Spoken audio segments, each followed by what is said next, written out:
Hello, bachcho. Let's read out the questions. Question says, statement first, meter bridge experiment, null point for an unknown resistance is measured.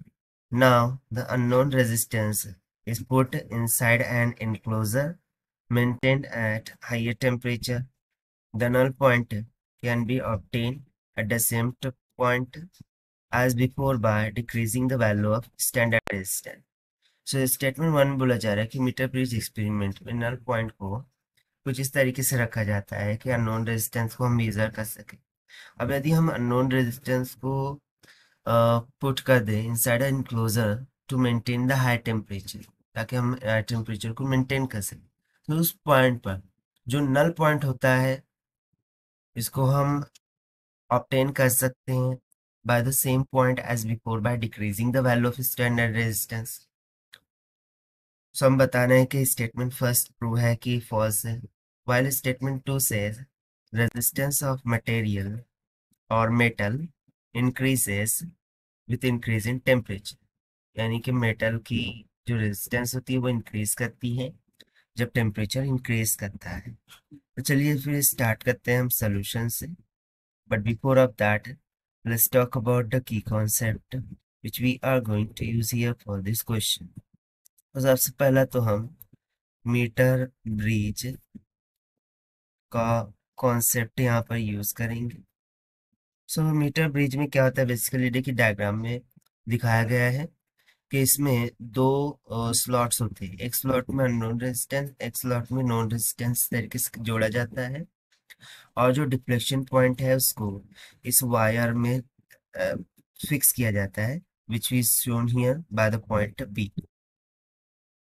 सो यदि ये जो length है जहाँ पर deflection point आ रहा है वो एल के बराबर हो और जो कंप्लीट लेंथ ऑफ वायर होती है वो 100 के इक्वल होती है, सो मीटर ब्रिज के कंसेप्ट के अकॉर्डिंग फॉर्मूला क्या हो जाता है, आर डिवाइडेड बाय एक्स, यानी कि बैलेंस ब्रिज की condition are divided by x, this must be equals to, इसको हम मान लेते हैं L1 और इतने को हम मान लेते हैं L2, so it must be equals to L1 divided by L2। So इसी कंसेप्ट का हमें यूज करना होगा। साथ साथ सेकंड कंसेप्ट हम यहाँ पर यूज करेंगे रेजिस्टिविटी का, कि resistivity rho is equals to rho naught to the bracket 1 plus alpha delta t, जहाँ पर delta t changing temperature, rho naught initial resistivity, alpha is the coefficient of expansion.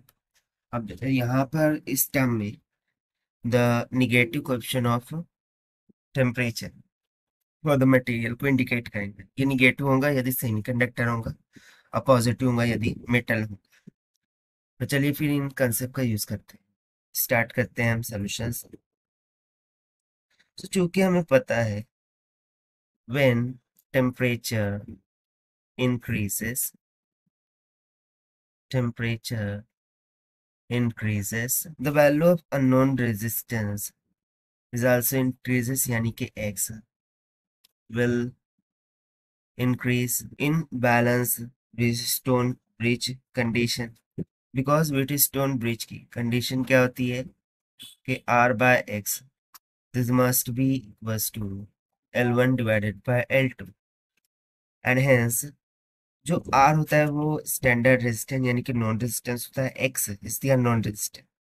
So to take the null point at the same point और L1 by L2 to remain unchanged, यहाँ पर ये जो R by X का ratio है this is also to be unchanged.